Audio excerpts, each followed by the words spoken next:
Bonjour à toutes et à tous, je suis Virginie Baumann et j'ai le plaisir de vous accueillir aujourd'hui sur Instant Cactus, le podcast qui donne la parole à des individus inspirants, au parcours remarquable. Leur point commun ? Ils ont su croire en eux afin de prendre leur envol et mettre en scène leurs passions, talents, convictions et potentiel. Au-delà d'une simple valorisation de ces vécus passionnants, Instant Cactus se veut aussi une exploration des réflexions et questionnements qui ont jalonné leur chemin. En espérant que leurs parcours et leurs mots vous insufflent l'envie de prendre votre envol, je vous souhaite une très belle écoute. Pour ce nouvel épisode, j'ai le plaisir de discuter avec Anne-Sophie Thillot. Bonjour Anne-Sophie. Bonjour. Bienvenue sur Instant Cactus. Merci.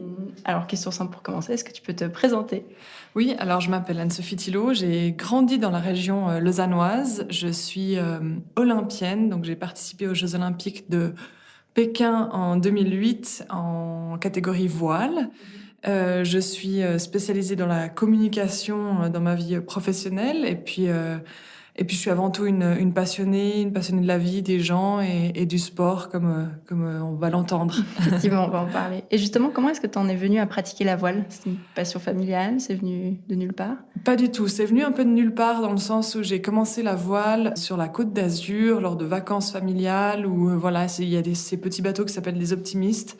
Et j'ai commencé à l'âge de 6 ans à faire des petits cours de voile, histoire de pas m'embêter pendant les vacances. Et je pense que mes parents étaient loin de se douter que ça allait m'emmener jusqu'aux Jeux Olympiques avec eux comme sponsor principal, on va dire.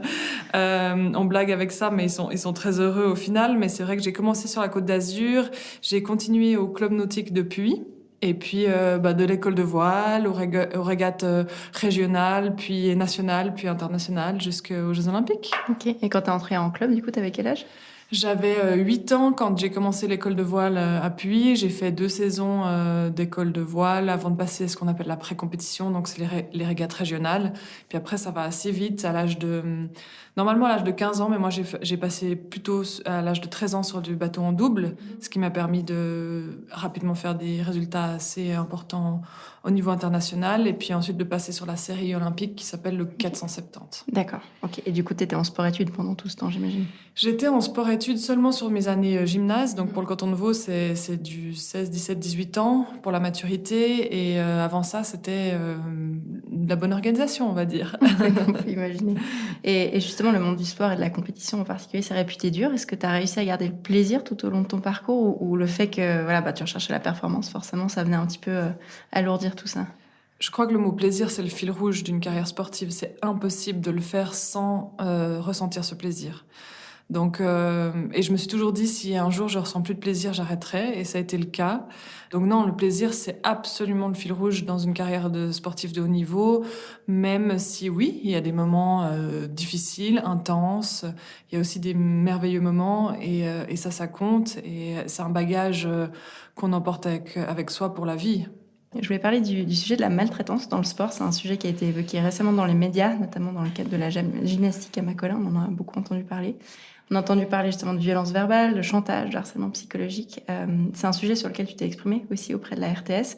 Et tu disais que tu n'étais pas étonnée du tout. Est-ce qu'il y a de manière générale dans le sport ce genre de problème ? Est-ce que ça s'applique à toutes les disciplines ou c'est très spécifique ? Je crois qu'il y a de manière générale ce problème, malheureusement, et que les langues commencent à se délier, et tant mieux, il faut en parler.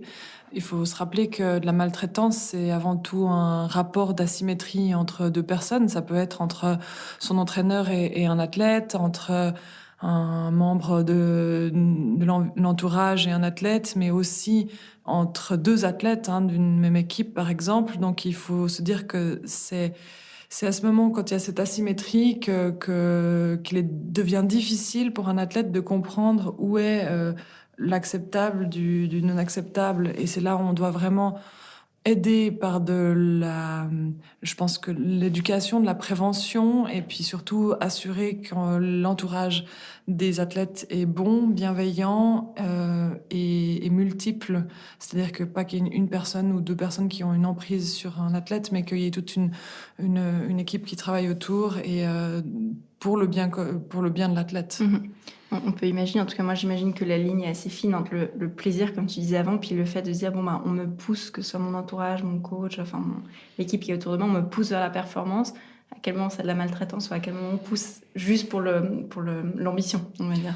C'est là souvent où est la question, et il faut apprendre aux athlètes à avoir les bons repères et être capable de repérer des signaux de choses qui ne vont pas, et de pouvoir en parler et de savoir où en parler. Donc ça fait beaucoup de choses, c'est complexe comme problème, et à mon avis, on ne trouvera pas une solution si on ne se met pas tous finalement à la tâche, et qu'ensemble on collabore à tout niveau, que ce soit dans les instances, au niveau des gens qui sont sur le terrain avec les athlètes eux-mêmes. On doit absolument travailler ensemble pour trouver les solutions. Est-ce que d'après toi, dans les structures d'accompagnement qui existent aujourd'hui, même au niveau des fédérations, il y a justement cet accompagnement pour encadrer aussi les équipes et peut-être les parents qui sont pas toujours sensibilisés à ça? C'est en train de se mettre en place plus que jamais, j'ai envie de dire, puisque les récents témoignages secouent un petit peu le cocotier, si je puis dire. Donc je crois que les choses bougent, évoluent, mais maintenant il faut elles évoluent vite, dans tous les domaines, et comme j'ai dit, à tous les niveaux, c'est surtout ça. OK.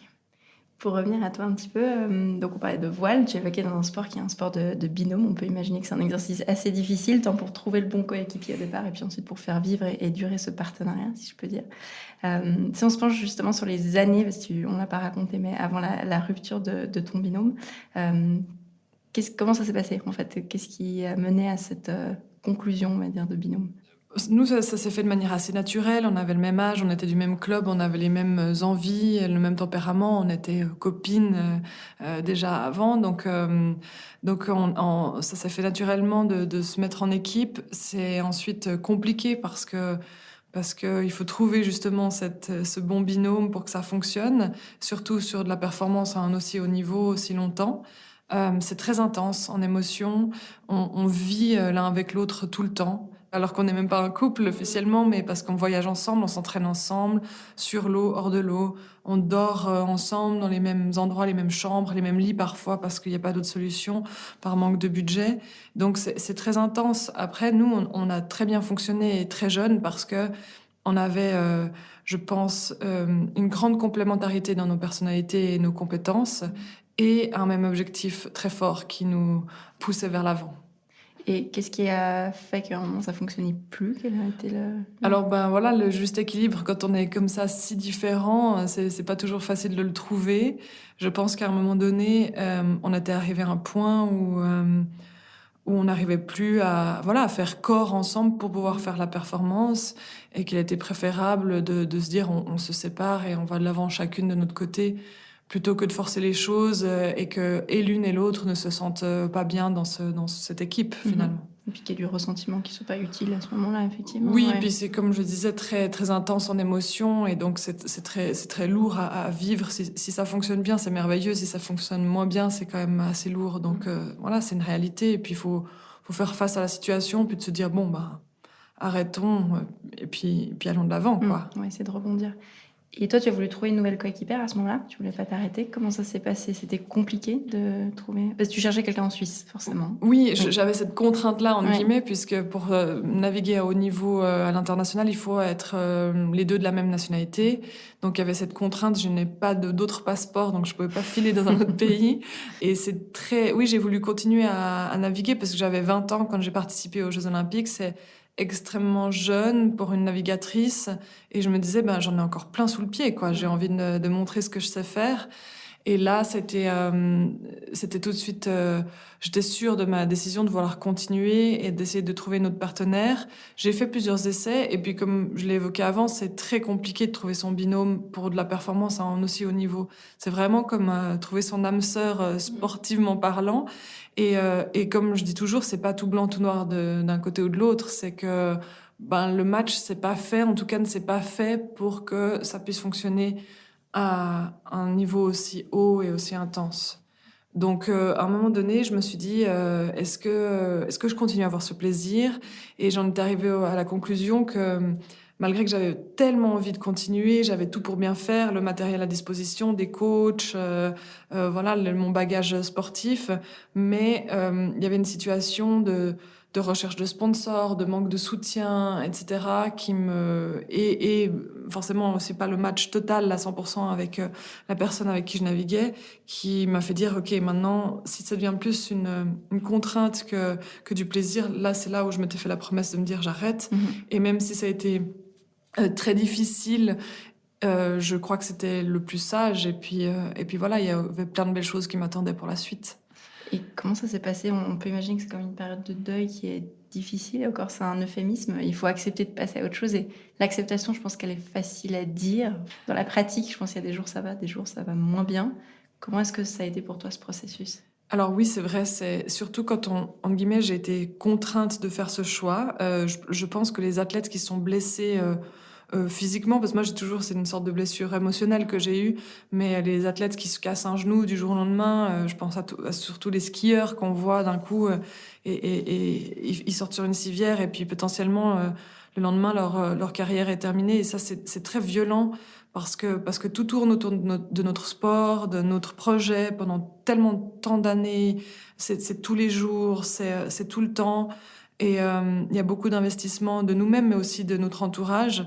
Et puis tout s'arrête, c'est difficile. Et oui, il y a une sorte de processus de deuil à faire. Je dirais presque même, peut-être pour ceux qui décident d'arrêter, c'est certainement un peu pareil. Il faut se dire, j'avance dans un nouveau chapitre. C'est pas la fermeture d'un livre ou quoi que ce soit, mais c'est vraiment un nouveau chapitre qui sera un peu différent. J'embarque avec moi mon passé de sportif, de sportive, qui me sera utile pour la suite. Mais voilà. Donc, comme dans le deuil, il y a une phase de tristesse, de colère, de frustration. Et puis, avec le temps, on guérit de ça, de ces blessures-là. Moi, j'ai fait le choix aussi de me laisser le temps. Je crois que j'ai mis presque 8 ans, un cycle de 8 ans pour dire, OK, je suis apaisée avec cette situation. C'est long, très long. J'ai fait le choix aussi d'être entourée de gens qui me sont chers, mais aussi de professionnels, donc de psychologues du sport notamment, pour m'aider à finalement, j'avais cette identité de la sportive d'élite, et ben de passer à une identité de, voilà, peut-être ancienne sportive d'élite, mais plein d'autres choses. Et puis, c'est là où, pour moi, mes études ont été extrêmement importantes parce que j'avais pas seulement l'identité de l'athlète, j'avais aussi l'identité de la sœur d'eux, la fille d'eux, mais aussi de l'étudiante. Et du coup, m'ouvrait plein d'opportunités pour la suite. Et justement, cette suite, elle a ressemblé à quoi? Comment est-ce que tu as rebondi et comment est-ce que tu as construit ta transition? Alors j'ai beaucoup, j'ai pas quitté ma vie comme ça de sportive du jour au lendemain. Elle est d'ailleurs toujours avec moi, j'ai envie de dire. Mais j'ai vraiment transféré ma manière de fonctionner comme sportive d'élite dans ma vie professionnelle. Donc déjà pour premièrement finir mes études en communication et faire mon post-grad en administration et gestion du sport.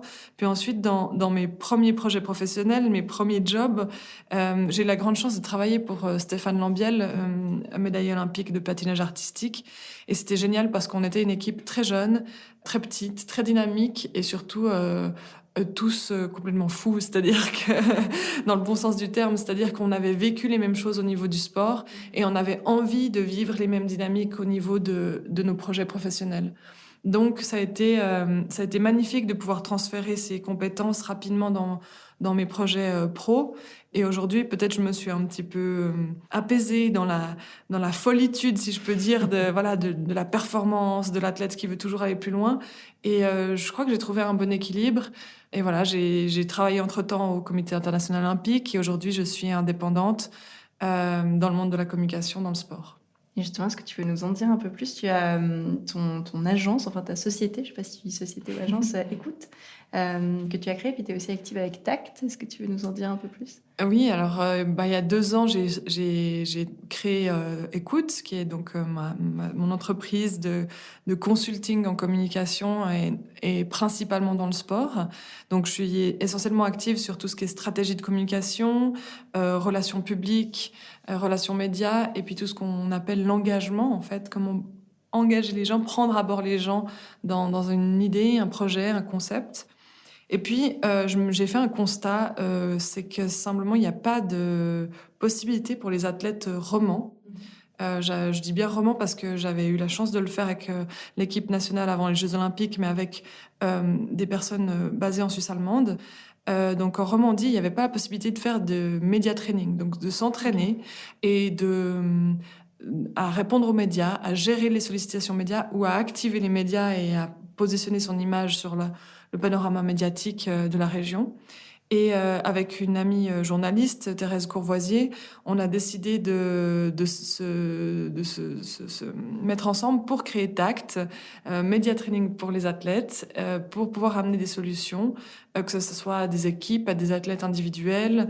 Et donc c'est à tout niveau, que ce soit comment gérer ses réseaux sociaux, les situations de crise, répondre à des interviews, comment je me vends, à quoi je dis oui, à quoi je dis non, etc. Donc c'est un super projet qui a été un petit peu mis, on va dire, en difficulté par le Covid, évidemment, comme plein d'autres choses, mais on est là et puis on se réjouit de pouvoir accompagner des athlètes, des jeunes athlètes dans ce processus, parce qu'on est convaincus que c'est une petite partie de la performance et qu'il faut aussi travailler sur cet aspect-là. Absolument. Puis c'est pas forcément naturel, non, ça dépend chez qui en plus. Oui. Oui, il y a des personnalités qui vont être à l'aise à un micro ou devant une caméra, d'autres beaucoup moins. Et puis ça s'apprend, quoi, ça s'entraîne. Et donc, voilà, on a vraiment très envie d'accompagner ces jeunes athlètes, et moins jeunes d'ailleurs, dans ce processus. Donc, on se réjouit de faire ce travail-là.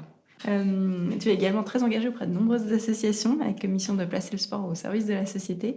Comment est-ce que tu t'impliques concrètement pour mettre en œuvre cette vision ? Oui, c'est vrai que tu as raison. Je fais partie de comités de mon club, comités d'association, de conseils de fondation. Je collabore aussi avec le canton. C'est important pour moi, comme on dit, de mettre les mains dans le cambouis, d'être actif, de faire avancer les choses petit à petit, mais les faire avancer. Concrètement, c'est d'être impliqué dans ce genre d'être autour de la table quand il y a ce genre de discussion et de partager mon expérience de sportive, mon expérience de sportive retraitée, et aussi maintenant, de par mon activité professionnelle, de tout ce que j'ai vu, connu, etc. Et de voir comment on peut vraiment non seulement aider à faire progresser le sport d'élite, parce que je suis convaincue que c'est... globalement, je pense que le sport est un merveilleux outil de développement personnel, mais les athlètes d'élite ont un rôle pour la société de rôle modèle, d'exemple pour les jeunes, pour les moins jeunes, pour son voisin, etc. Et puis, de l'autre côté, l'activité physique, le mouvement me paraît aussi crucial pour notre société, plus que jamais. On doit bouger quotidiennement. On n'a pas besoin de faire des marathons chaque 2 semaines, mais juste bouger quotidiennement. Et j'aimerais aussi m'assurer qu'on va dans ce sens-là, plutôt que juste augmenter les primes d'assurance maladie, mais d'aussi faire de la prévention à ce niveau. Et donc... je m'implique vraiment tant pour on va dire le sport pour tous, l'activité physique, que le sport d'élite, parce que je suis sûre que ça va de pair et que ça peut vraiment tirer notre société vers l'avant et de manière positive. Et justement, le sport, tu continues à en faire. Je crois que cette passion-là, en tout cas, pas disparu, il ne semblerait pas. Il y a 1 an et demi, tu participais au Challenge Matterhorn Ladies Please, qui était une ascension du Cervin qui rendait hommage à Lucy Walker. Alors, pourquoi est-ce que tu as accepté de participer à ce défi ? J'étais même plus folle que ça, c'est que j'ai pas accepté, c'est que je me suis inscrite, donc c'est pire. En fait, tout d'abord parce que c'était un rêve. Okay. Et pour la petite anecdote, j'ai la chance d'aller à Zermatt, donc au pied du Cervin depuis que je suis petite, et je vois cette montagne qui est complètement folle et qui m'inspire et m'interpelle à chaque fois que je la vois. Juste avant la sélection aux Jeux Olympiques, avec ma coéquipière et mon coach, on s'était dit, si on arrive à se sélectionner pour 2008, je fais quelque chose. Bref, ma coéquipière avait dit, je fais un tatouage, chose qu'elle a fait très rapidement après. Et puis moi, de mon côté, j'ai mis 11 ans, mais je l'ai fait aussi. J'avais dit, je monte en haut le Cervin. Okay. Et en fait, j'avais toujours une bonne excuse pour pas entreprendre ça, parce que j'avais mal aux genoux, parce que j'avais pas le temps, parce que j'avais moins de niveau, de cardio, niveau physique, etc. Et puis un jour, je vais travailler, je suis dans le train, et comme beaucoup de gens, je geek sur mes réseaux sociaux, et je vois justement cet appel de l'Office du tourisme de Zermatt qui organisait ça en honneur de Lucy Walker, qui avait fait la première ascension féminine il y a 150 ans. Et là, je me dis, OK, j'ouvre la page, je vois les critères et je me dis, bon, je corresponds à tous les critères. Donc là, je n'ai pas le choix, je dois. Et je me suis dit, pas de regret, j'essaye, je postule parce que voilà, c'était une petite postulation, il fallait faire une petite vidéo. Je me suis dit, je mets les choses en place, je me donne une chance et puis on verra bien. Et le destin a voulu que j'étais une des 4 filles choisies. Effectivement, j'ai fait ça avec 3 filles qui viennent de la Suisse allemande et ça a été une merveilleuse aventure humaine déjà parce que je les connaissais pas et que dès le premier jour on était encordés à la même corde et ça crée des liens très très forts. On a été accompagnés de guides absolument fabuleux, bienveillants, extraordinaires. Et aucune d'entre nous avait de l'expérience de montagne plus que ça. Et on est parti pour une semaine d'entraînement et à faire des 4000, etc. Et pour finir par l'ascension du Cervin. Alors, je vais pas vous le cacher, j'en ai vraiment bavé sur cette ascension. Mais vraiment. Pour ne pas dire autre chose. Voilà, c'est ça. C'était archi dur et je l'ai vraiment fait, on va dire, au mental, parce que le physique était sur les rotules. Mais ça a été un merveilleux souvenir et je suis très fière d'avoir fait ça aussi en l'hommage de Lucy Walker parce que c'était une femme qui a dû non seulement changer les mentalités auprès des hommes, mais aussi des femmes. Pour dire que oui, une femme pouvait faire de la montagne, oui, une femme pouvait réussir à aller sur des 4000 mètres, oui, une femme pouvait aller en haut du Cervin. Et je crois que aujourd'hui, le sujet est toujours d'actualité. Elle a ouvert la voie. Continuons à montrer que ensemble, hommes et femmes, on peut faire avancer les choses et voilà, faire en sorte que la femme ait une vraie place dans la société. Absolument. Vu qu'on arrive à la fin, est-ce que tu veux nous partager des projets qui viennent, que ce soit avec Écoute, avec Tact ou avec d'autres choses? Alors oui, il y a toujours beaucoup de choses dans le pipe, comme on dit, et beaucoup d'idées, mais notamment un projet qui me tient à cœur, c'est que aujourd'hui j'ai le mandat d'être attachée de presse de l'équipe olympique des réfugiés. Ce sont des gens qui ont dû fuir leur pays pour des persécutions et à cause de persécutions et qui n'ont pas encore un nouveau passeport. Et donc le CIO met en place cette équipe, cette espèce de faux pays, si je peux m'exprimer ainsi. Et je suis vraiment ravie et honorée de faire partie de cette aventure. C'est très riche humainement. Ce sont des magnifiques athlètes, des personnes incroyables qui ont un parcours terrible et qui font preuve de résilience et d'une force incroyable et qui sont vraiment des exemples pour nous tous. Donc j'encourage tout le monde à soutenir le Refugee Olympic Team, l'équipe olympique des réfugiés pendant les Jeux olympiques de Tokyo. Voilà, nous suivre aussi sur les réseaux sociaux. C'est vraiment une très belle aventure. Je mettrai les liens sur la page de l'épisode. Super. Et pour conclure, si tu avais pu te donner un conseil il y a quelques années en arrière, ce serait quoi? Je crois que je me donnerais le conseil de bien se demander à chaque fois que j'entreprends quelque chose, est-ce que c'est avec envie, plaisir, désir de le faire, et non pas avec une obligation, une contrainte ou un devoir. Parce que si on reste dans le plaisir, l'envie, même si c'est difficile, on y arrive. Si on est dans de l'obligation, quelque chose qui ne va pas, je pense que même si on force les choses et qu'on travaille très fort, il y a un moment donné, ça va se solder par un échec ou en tout cas une déception. Donc vraiment de rester dans le plaisir, dans l'envie, dans le souhait, le désir et ça permet vraiment de réaliser des belles choses à force de travail et puis d'y croire. Méditer et appliquer. Donc merci beaucoup Anne-Sophie. Merci beaucoup à toi. On arrive ainsi à la fin de cet épisode. J'espère qu'il vous a plu. Vous pouvez retrouver le podcast et les références de cet épisode sur le site instantcactus.com ainsi que sur les réseaux sociaux. Un grand merci à toutes et à tous pour votre écoute et je vous donne rendez-vous pour le prochain épisode.